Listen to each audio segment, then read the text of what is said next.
Hello bachcho, let's see this question, and this is a fill in the blanks type of question. So now let's read this question.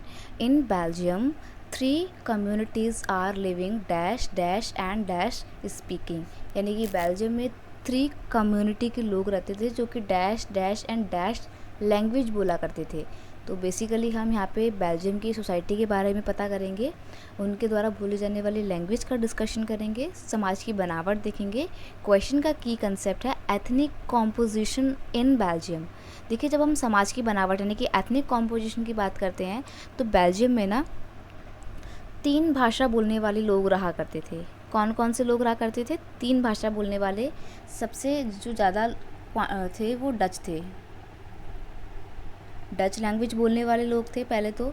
फिर French language बोलने वाले लोग थे, French. And last German लोग थे जो कि सिर्फ पॉपुलेशन का कुछ ही शेयर में थे, 1% के अराउंड थे। ठीक है, तो ये 3 लोग रहा करते थे, 3 कम्युनिटी के लोग रहा करते थे जो ये भाषा बोला करते थे। अब आइए थोड़ा सा इनके बारे में जानते हैं, एथनिक कॉम्पोजिशन डिटेल में पढ़ते हैं। Ethnic composition of Belgium is Dutch speaking 59% live in Flemish region. अब जो डच भाषा बोलने वाले 59% लोग हैं वो कहाँ रहते हैं? फ्लैमिश रीजन में रहा करते थे। 40% French speaking lives in Wallonia region. और जो लोग फ्रेंच भाषा बोला करते थे 40% थे वो टोटल पॉपुलेशन का, वो लोग वेलोनिया रीजन में रहते हैं। यानी कि फ्रेंच लोग जो हैं वो क्या थे? माइनॉरिटी ग्रुप था, और डच जो है वो मेजॉरिटी ग्रुप था। Rest 1% are German.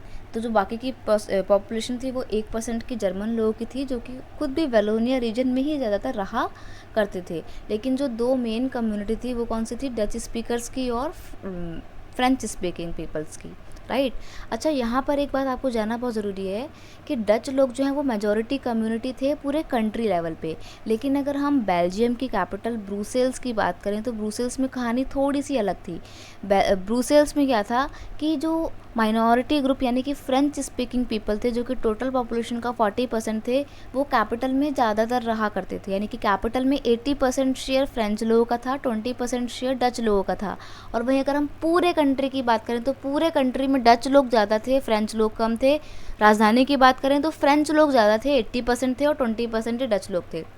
तो जो कहानी आप नेशनल लेवल पर पढ़ रहे हो बेल्जियम की, कैपिटल में कहानी उससे थोड़ी अलग थी। अब फिर इन दोनों कम्युनिटी में डच और फ्रेंच के बीच में लड़ाई झगड़े, थोड़े डिस्प्यूट हो जाते हैं। डिस्प्यूट होने का कारण ये होता है कि जो माइनॉरिटी ग्रुप था फ्रेंच भाषा बोलने वाला, ये ज़्यादा वेल्दियर थे, ज़्यादा पावरफुल थे। और ये बात मेजॉरिटी कम्युनिटी को पसंद नहीं आती थी कि माइनॉरिटी कम्युनिटी हमसे आगे है।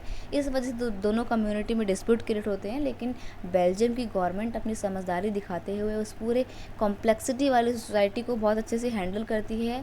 और ये जो डिस्प्यूट होते हैं इन दोनों कम्युनिटी के बीच, इनको काफ़ी शांतिपूर्वक तरीके से रिजॉल्व कर लेती है कम्युनिटी गवर्नमेंट बना के।